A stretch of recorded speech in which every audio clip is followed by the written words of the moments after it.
Some books arrive in your life like an encounter. They don't just inform you, they transform you. For me, The Art of Gathering was one of those encounters. I never imagined I would one day become a book editor, let alone for such a luminous, powerful book. And yet, here we are. The Art of Gathering has been a perfect companion to my work on the art of conversation, and now I've had the joy of helping bring it to the French readers with the publication of L'art d'être avec les autres by Édition Erol. But before we dive into our conversation, allow me to introduce our very special guests. Priya Parker is helping us take a deeper look at how we come together, how anyone, anywhere can create collective meaning in modern life, one gathering at a time. Krista Tippett, host of On Being podcast, once called her the voice of what it means to gather in this world we inhabit now. Priya is a facilitator, a strategic advisor, and an acclaimed author of The Art of Gathering. She also hosts the New York Times podcast Together Apart and has spent the past 20 years helping leaders and communities navigate complex conversations about identity, belonging, and vision, especially in moments of transition. She has spoken on the TED main stage, and her talks have been viewed by millions of people.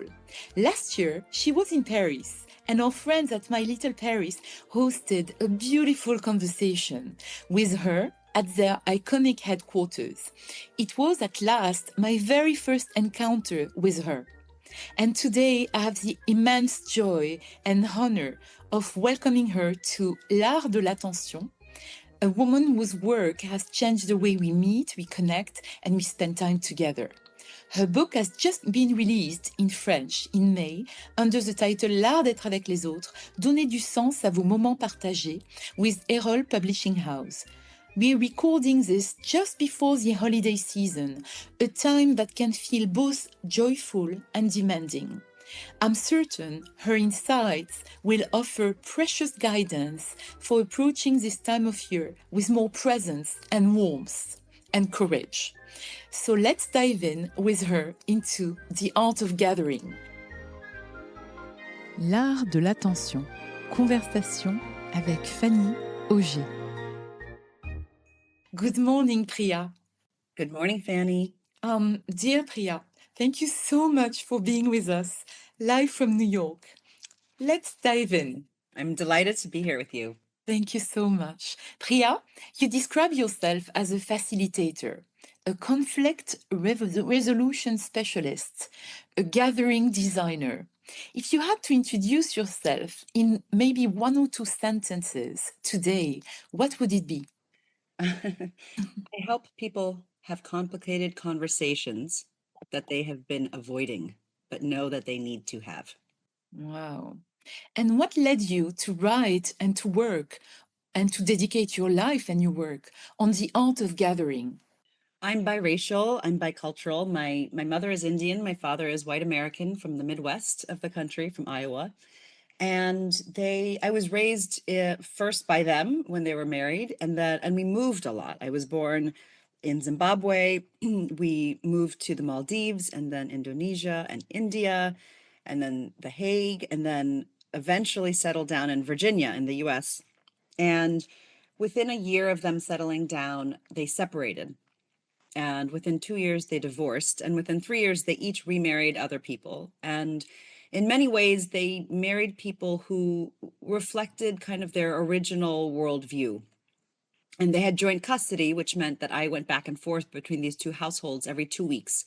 And so every 2 weeks, I would live in completely different environments, completely different cultures. I would leave my mother and stepfather's home, and it was a Indian, English, Buddhist, vegetarian, incense-filled, progressive household. And I would travel 1.4 miles and enter my father and stepmother's house, and it was and still is a white American evangelical Christian conservative Republican, twice a week church going, meat eating, basketball playing family. And I often joke, my name is Priya Parker, and you can kind of guess which side is which.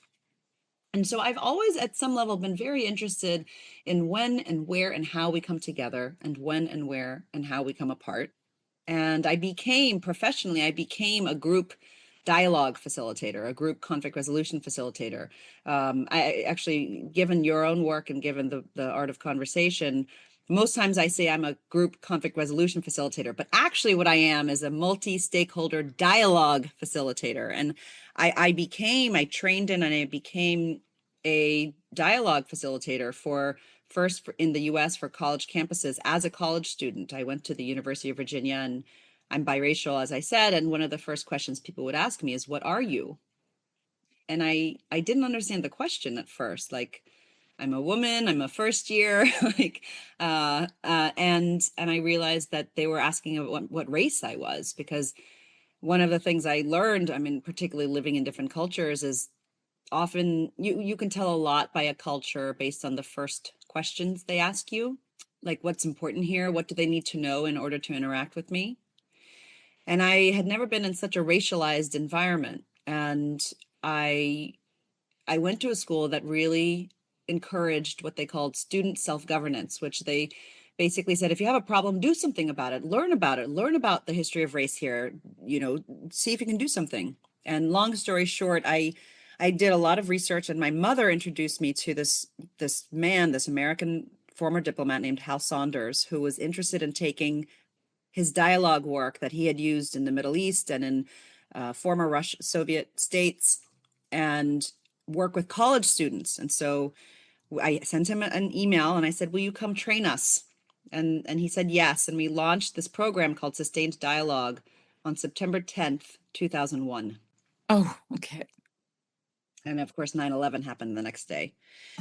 And so it's like, I think many people's journey professionally, I always, I've always focused on my craft. I've always been committed to becoming a better and better facilitator, but I've also been really interested in how people come together and how we look for what the actual need is in a community, and try to create new ways of being together.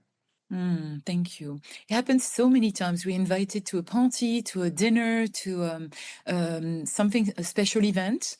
Everything is perfect, but we feel there is something missing. And with your book and your work, I've learned that there is gathering and there is gathering, the art of gathering. So, in your view, what turns a simple meeting or dinner or party into a true gathering? And what are the signs that something meaningful is happening? I mean, it's you can feel it. It's the difference between, I wrote The Art of Gathering in part to try to demystify, why some dinner parties you go to, and maybe not in France, because I feel like people have better cultures of gathering, but at least in the US, people are texting under the table or just kind of bored.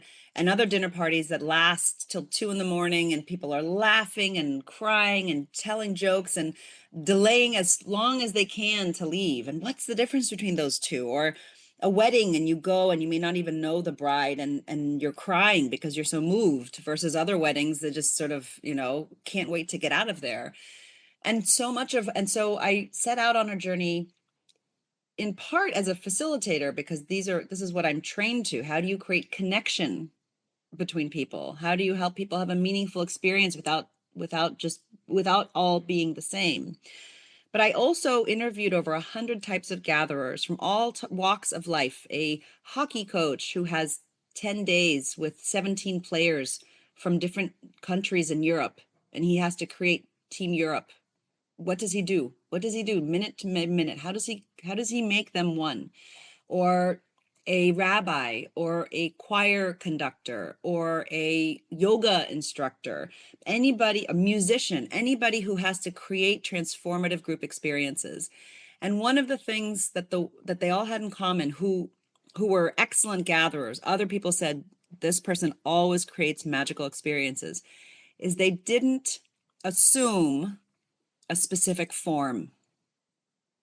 They didn't assume a dinner party has to look a certain way. They didn't assume a hockey practice has to look a certain way. They didn't assume a brunch has to look a certain way. They instead paused and asked every single time, why am I doing this? What is the purpose? What is the need here? And even for something like in the workplace, like a networking night is a category. It's not a purpose. Who are you trying to connect?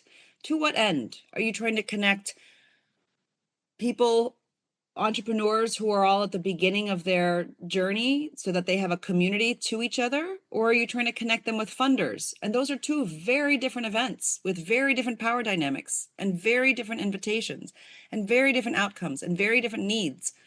Or if it's your birthday, to ask, instead of, saying, okay, it's my birthday, and we think pointy hats and candles, like a children's birthday party. Instead, pausing and saying, well, I'm turning, or my child is turning 13 or 16, or I'm turning 27 or 47 or 67. What is it that I'm craving in this moment? And might I use my birthday as an excuse to bring people along? So you talk about purpose as the central element of any gathering. Could you tell us why we often overlook it? We forget about it. And what changes when we can clarify it? Often when we have an assumed form of a gathering, so I'll just pause and say I define a gathering as any time 3 or more people come together. So we're really talking about the life of a group for a purpose with a beginning, middle, and end. So a classroom, a 60-minute math class is a gathering. A 40-minute, a 2-day board meeting is a gathering. A gala, a birthday party, a funeral, a baby shower, bat mitzvah. These are all gatherings. And often when we assume a specific form, particularly if we think, if it's a form that has a lot of tradition or ritual, so like a wedding, we don't pause to ask why. First, why are we getting married? Definitely have that conversation. And then why are we having a wedding? We can go to City Hall, right, to actually legally get married. Why are we having a wedding? What is the purpose of having a wedding? And because we just are on autopilot, we don't think to ask, why are we doing this? We first tend to replicate old forms, right? You think of, at least in Western or Christian traditions, a white dress going down an aisle. And instead, because we don't pause to ask, we end up in proxy wars about guest lists because we haven't paused to ask, who is this for first? And so you may say, okay, we have a final invitation. Does it go to my college friend or does it go to my mother's colleague? And those are actually, it's a fight about who is this for first. Is it first and foremost for the previous generation, as it is in many traditional cultures? Or is the purpose of this wedding to unite two disparate tribes that, because of how the wedding experience, they feel connected to each other. They feel invested in this marriage so that when the going gets tough, as it does in all long-term relationships, someone at your wedding, taps your back and says, hey, remember your vows to each other? Remember our community vows to you? And they feel part of the fabric. And so those are two very different purposes. But if we don't pause to ask, whether it's a meeting, like how many meetings in the workplace, so many meetings are such wastes of time. Too many. Too many. And so there was a study done even before the pandemic that said the number one source of rage, rage among employees was too many meetings. And so when we don't pause and say, why are we doing this? We just assume every single problem, you throw a meeting at it. And that just isn't respecting either the people or the meeting. Absolutely. And so you talk about purpose a lot, but you also talk about having a disputable purpose. What does it mean? So a disputable purpose means that your purpose actually helps you make decisions. It actually, not everybody may agree with it. It's actually trying something. So if your purpose doesn't allow you to make decisions about who should be there, who should not be there, what time of day it should be, what size of group it should be, what the activity should be, then it's not a helpful purpose. And a disputable purpose allows you to understand who shouldn't be there, which is often one of the hardest parts of inviting. And also, we often over include because we don't know how to say, no, you can't come. But you feel like actually this person will not fit in this gathering, or this person is not relevant to the conversation, or they're not, in a workplace, they're going to shut the conversation down because of their seniority, or or whatever it might be. And so specific disputable purpose means that it's a purpose that allows you to make decisions. I'll give a simple example. During the pandemic in the US, one of the things that happened was when a lot of families the children were kind of zooming into schools, meaning they were learning virtually. A lot of parents of younger age children realized they could not, their kids were not learning very well. It was too hard to focus. And so there were a lot of communities in which 2 or 3 families or a family on a block would come together and kind of just think about what the skills were that they could offer to each other. And a woman reached out. She actually wrote me and she said, I realized something I could do for kids in this neighborhood was to give them storytelling skills. I'm a storyteller. I have this skill. So she put out a flyer and sent out an email and said, I'm happy it needs to be 7 and above, 7-year-olds and above. And they need to be able to write. They need to have learned their letters. And it was very popular, but right before she had the class, she got a lot of emails from parents who had 3 and 4 and 5-year-olds. And they said, "Oh, this looks so amazing. Can my kid come? They can't write yet, but they can speak. Can you teach them that way?" And her first instinct was, I think, the instinct of so many of us, which is, of course, right? It's like a spirit of generosity. I don't want to say no to, a child. But when she just paused and asked, what is the purpose of this gathering? What is the purpose of this classroom? What is the specific disputable purpose? And what is my highest and best use? And she realized that her highest and best use, if the purpose was to teach skills, was the actual construction of the story. And if she had to spend time, having the younger kids kind of have someone help them write the story down, it would be a distraction and not get to the actual best and highest use of her. So she had a specific disputable purpose, and she had a dividing line as to who for that time could come and who could not. And then part of what's helpful when you have a specific disputable purpose is if people are mad about it, say, hey, well, what about these kids? It actually creates energy to then create something for that group. So often we're so diluted and vague and just rushing, like we not intentional, that we end up having gatherings that don't take off because we haven't actually thought about the unique chemical composition or the need or the shared need of a group. Absolutely. I see exactly what you mean. I work on the art of attention, and this podcast, like the purpose is to explore the way you inhabit the world and you live with attention. One of the things that I love in your work is how intentionality meets generosity. Would you say that designing a gathering is ultimately an act of attention to others? I think it's an act of attention to how we want to spend our time and with whom. And gathering, I sort of joke, it's sort of like sorcery. Like, if you think about it, you can just come up with something, string a sentence together, send it out to the world, 6 people or 8 people or 20 people, to say, hey, should we spend our time in this way? Convince them that that's worthy of their time. And then you come together and you create what I call a temporary alternative world. Hey, should we go play bocce? Hey, should we come up with an opera? Hey, should we go to a rave? Hey, should we have a tea party in the park? Right? We can actually create these temporary alternative worlds. And it's basically the bold and I would say generous act of creation to say, we are all here in this moment. Shall we convene and pay attention to the same thing at the same time together? Beautiful. You just mentioned this alternative world that we create when we gather, and you often talk about thresholds, the enter into a space. Could you tell us more about it and how we can use them to cultivate presence and attention in our guests?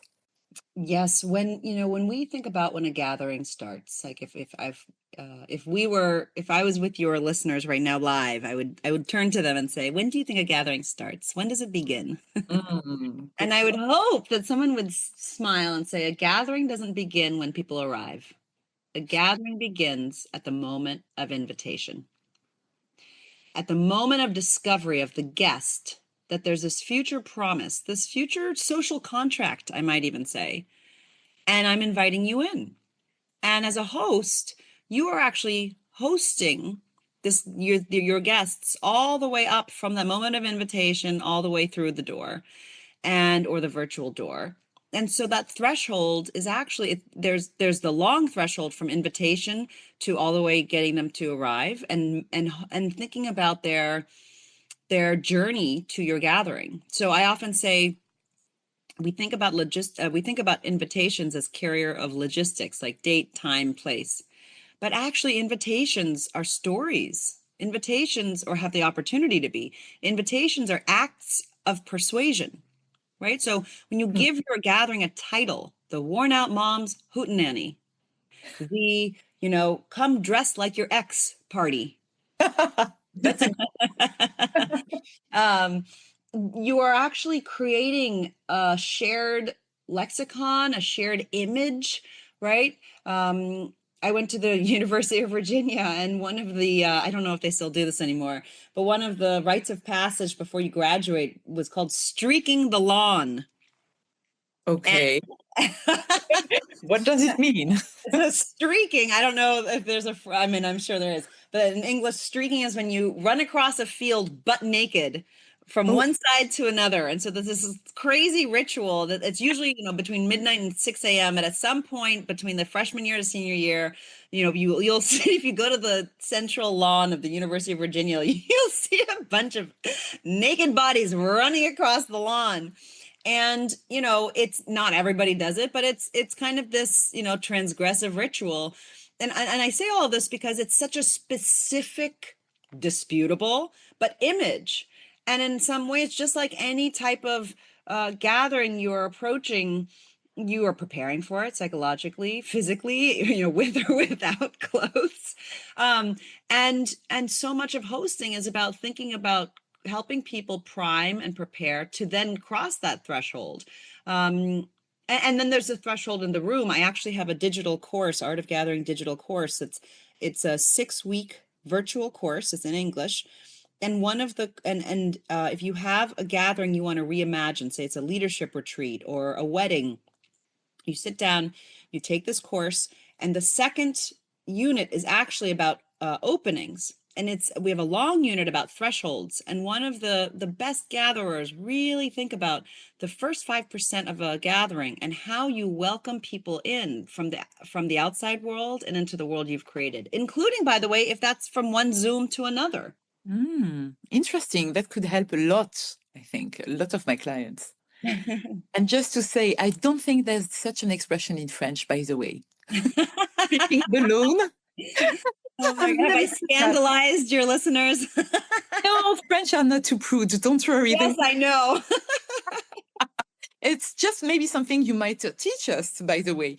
Um, there are a lot of Heard it your here first on the Art of Attention podcast. Thank you. We give you credit for that.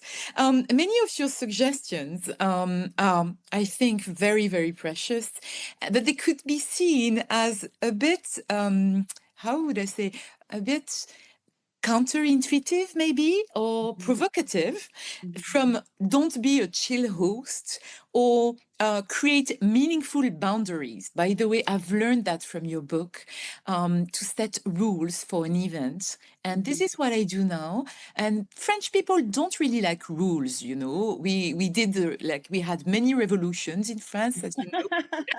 And we are not very comfortable with having rules. But now that I've read your book, you've persuaded me. And I don't hesitate to set rules when I organize myself an event.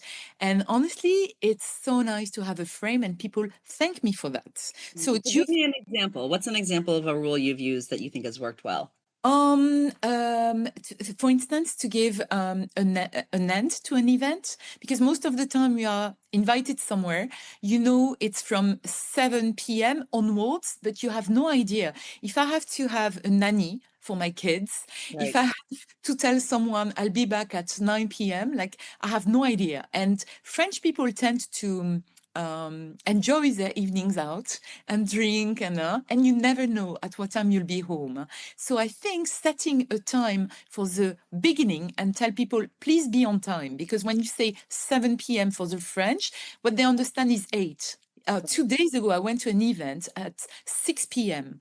You know what? It started at 7 p.m. I'm sorry, but I left at 7:05 because I'm like, I don't have time for that. I had something else afterwards to go to. And I think it's a bit disrespectful, if I may say, and I'm sorry if I shock the French. But so that's a very valuable rule. And one of the rules that you said, which is a funny one, is don't pour yourself a drink. I think I got it from you, this one. Yes, meaning in part to allow people to pour each other drinks, right? Absolutely. And to be attentive to other people as Attentive to well. others. Mm. Yeah, it's interesting listening to you. I think pop-up rules. So I have a section in the Art of Gathering about the difference between etiquette and Mm. pop-up rules. And etiquette actually works in monolithic cultures, meaning where people have shared norms, where if you say 6, everybody knows 7, where if you are invited to a Argentinian grill, everybody knows that you would eat the steak and then you stay hours and hours for sobremesa, right? Like any place, any culture, family, community where everybody shares the same norms, etiquette works, right? And I was told by a German friend that in certain German circles, if somebody sneezes, you would never say, bless you. And if Oh, somebody says, God bless you, it's like a signal that they're from a different community. I don't even know if that's true, but part of many cultures and smaller communities have shared norms. And when you have shared norms, you can gather without rules because you actually have implicit rules, right? It's you all share the code of what time you're supposed to show up. Like in India, if you, in a lot of, at least in my extended family, if you show up to a party, if someone says 7 p.m. and you show up at 7:30, the host will still be in the shower, like 7 doesn't mean 7. But everybody knows that, except for maybe, the foreigners who just moved in from New York and show up at 7:15 and they have no idea why they're the only guests there. And so part of what I said this before, I'm biracial, I'm bicultural. I live in New York City. I live in a city. I live in the US. And in 2007 was the first year the UN declared that more human beings lived in cities than in villages. Right? So it's not just an American thing. And what does that mean to live in a city? Most people who live in cities have come from somewhere else. They come from different cultures. They come from different religions. They come from different regions. And so part of what a pop-up rule allows for is it makes explicit one's expectations or hopes so that people can successfully have a shared experience together. So it's not counterintuitively to be controlling. It's actually, I love the word you used earlier, it's actually to help people have a shared temporary frame. So when I go to your home or your office for a gathering, in the invitation, there's clarity. This is what dress codes are also helpful for, so that people come and they have a sense of, how am I supposed to be successful here? But actually, some of the best dress codes are getting more and more creative. So I actually have an entire newsletter about dress codes that are completely out of the box, that allow people to have a shared experience without having to all be the same. Oh, can you give me an example? Sure. So, actually, I said this earlier. So a good dress code is interpretable and carries just the right amount of risk. I once heard about a TV launch party So a TV show that was launching where the theme, the dress code was dress like your ex is going to be there. Right? And it kind of makes you laugh, but actually it's doing so much work. It's relational. It equalizes everybody. We all have an ex. There's room for interpretation, but actually it captures the purpose. It was a TV show all about exes, right? So it did a lot of work. I knew of a birthday, a good dress code primes your guest. I knew of a 40th birthday a few years ago where the host required the following attire: the single best thing in your closet. No shopping. Wow. You just gave me an idea for my next gathering. Yes, exactly. I know of a dress code where I was once invited to a "We Didn't Start the Fire" birthday party. And I don't know if you know this Billy Joel 1989 lyrical masterpiece. There's like 200 characters, 200 characters in the song. Do you know the song? No, not, Like, no. am I going to sing on your podcast? Yes, you may, please. So it's like a song. And again, you have to know your context. You have to know your audience. You have to know if they're going to be completely annoyed by this invitation or completely delighted. This couple is a gay couple in New York, knew their audience and knew that their friends would know the song, would know the item. And it's like 40 different words. It's like Harry Truman, Doris Day, Red China, Johnny Ray, South Pacific, Walter Winchell, Joe DiMaggio, Joe McCarthy, Richard Nixon, Studebaker, Television, North Korea, South Korea, Marilyn Monroe. We didn't start the fire. Do you know that song? No, I don't. But This is why it's good to have cross-cultural podcasts. So anyway, all of this to say is choose a song that you love, right? Or there's so many ways, there's so many creative ways to gather people, to give them shared context, to give them shared meaning. And part of pop-up rules are almost like to think about how to help people know how to behave. Even the "don't serve yourself a drink," that was from a experienced designer called Anthony Rocco, who was trying to get new members of a secret society to get to know each other without it feeling too forced. So he created that. It was written on he welcomed everyone. He said, "There's no rules here. Drinks are in the back. Help yourself to a drink. There is actually one rule, which is you can't serve yourself a drink. fantastic. You can serve anyone else a drink." Right. And so gathering is also experience design. You're designing an experience for people and with people. Fantastic. I'm taking notes at the same time. I'm going to listen to it again and again. And how do you, Priya, personally prepare yourself as a host or a facilitator to truly be present? What do you pay attention to in the room, in the group, and in yourself as well, maybe?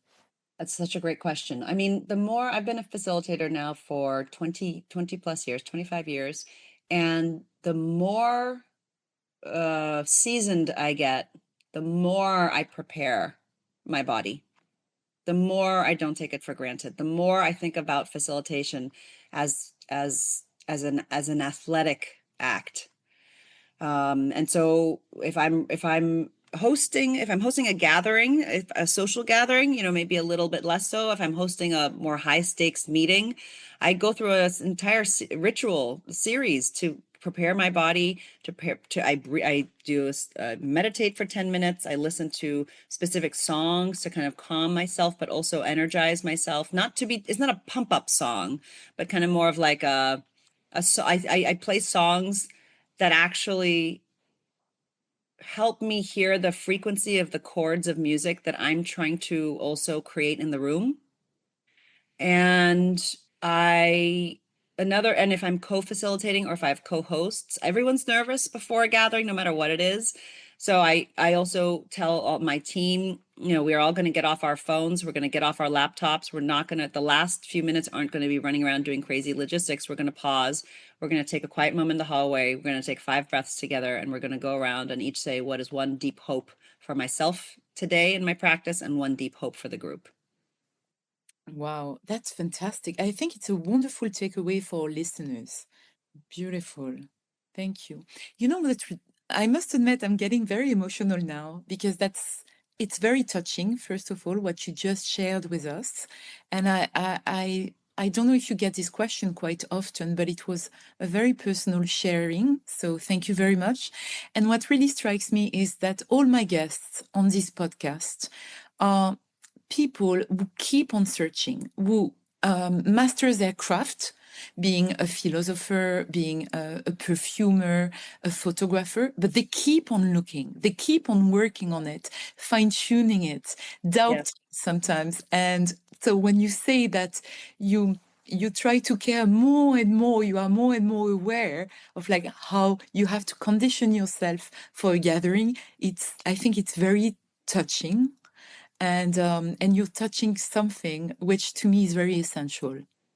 Thank you. I'm not surprised that you are finding people who are, masters of their craft are also students of their craft. And at some deep level, I don't think one can almost ever achieve mastery. I mean, that's why it's so interesting, right? That's why there's always something more to learn. There's always something more to polish. And at some level, actually related to your idea of attention, once, for example, as a facilitator, I've probably facilitated, I don't even know, 3,000 group experiences, maybe 5,000 group experiences of all types, sometimes on village floors in India, sometimes on skyscrapers in cities around the world, sometimes in schools, sometimes in kitchens.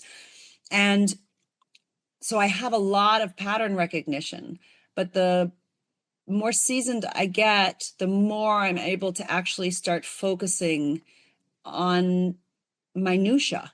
It's almost like if you're working on a sculpture, Mm-hmm. and at first you have to figure out the entire body and the contours of the body. How do you make this look like a woman or a man or a person?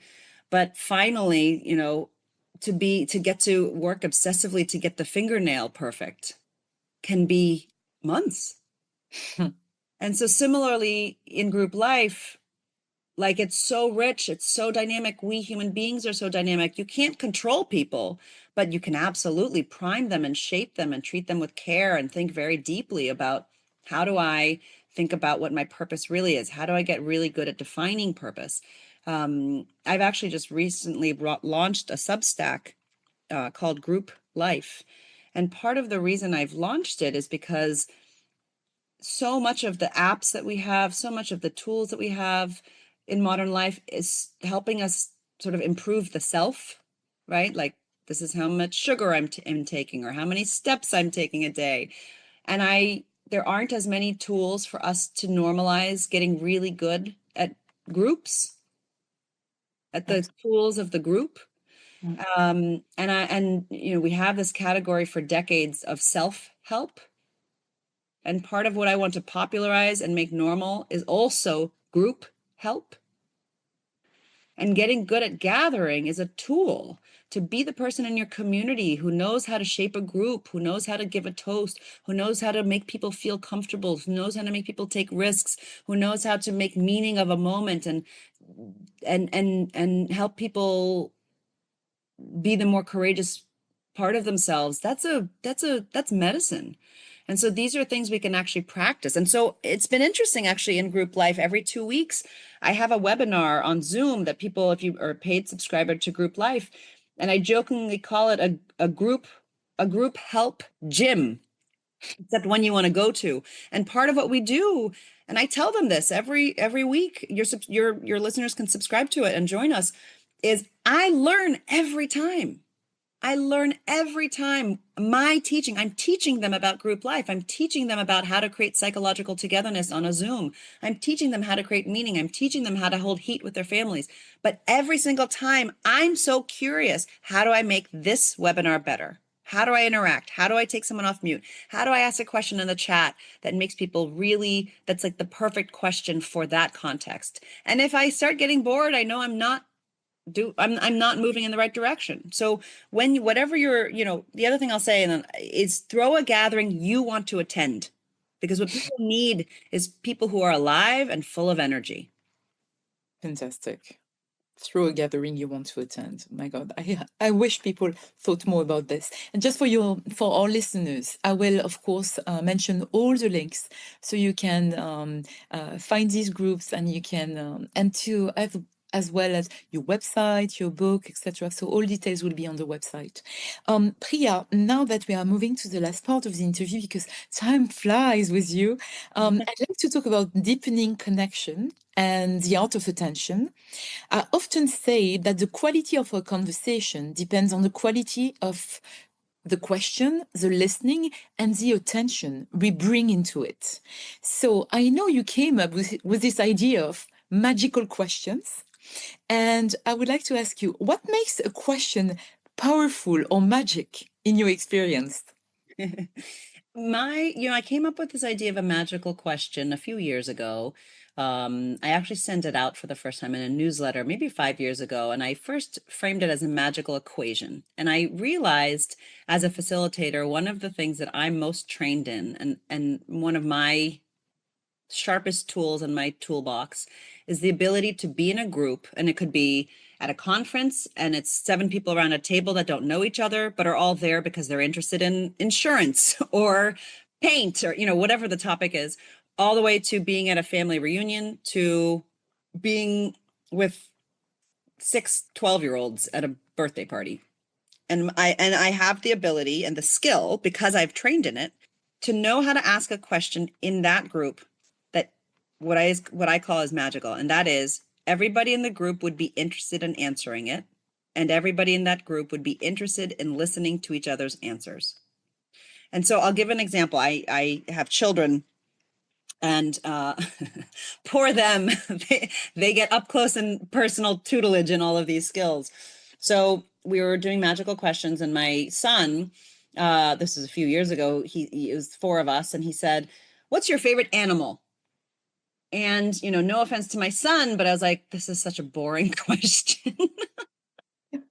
And for him, he has an encyclopedic knowledge of animals. It's a super interesting question. He knows there's 40 different types of eagles, but we don't have shared knowledge in the group. And so I said, that's interesting for you to answer, but I'm not sure if we're all interested in it. Let's think of a different one. And then my daughter said, "What's the naughtiest thing you've ever done that was worth it?" And we all started laughing. And immediately you could also feel it. Everyone was interested in answering it, and everyone was interested in hearing each other's answers. And it was age appropriate, right? And it came from her. And so part of on my Instagram at Priya Parker, every week we try to do a magical question series to help people, inspire them to ask questions of a group. If you want to have great conversation, learn to be a great question asker. And yes, a great listener. But if the conversation's boring, listening and attention can only do so much. You also have to have some fire in there. And questions are a wonderful way of opening up a world. Fantastic. I love this. I recently, actually on Group Life on my Substack, and you can go to priyaparker.substack.com to see more. I recently did a video with Esther Perel, the psychotherapist, and she was talking about a magical question that someone asked at her dinner at her home the night before, and the man asked, "How do your of a group, and the group of strangers, they didn't all know each other, and they're from different cultures. How do your ancestors show up in your life?" And some people were like, "Oh my gosh, they're so loud, I sometimes have to say shush." Wow. And other people were like, "I never thought, I don't know if they do." And then they think about it, well, maybe actually, I soak 7 almonds in water every morning. And I realized my great-grandmother used to do that too. Right. And so it's learning the craft and the skill of knowing. It's like almost like having a secret tool in your pocket, that anywhere you are, in part because of curiosity, you have to pay attention to the group. What works in one group may not work in another. And that's why it's interesting. It's like, what would this group be interested in answering, willing to answer, appropriate to answer, and be super curious about everyone else's answers. Very, very insightful.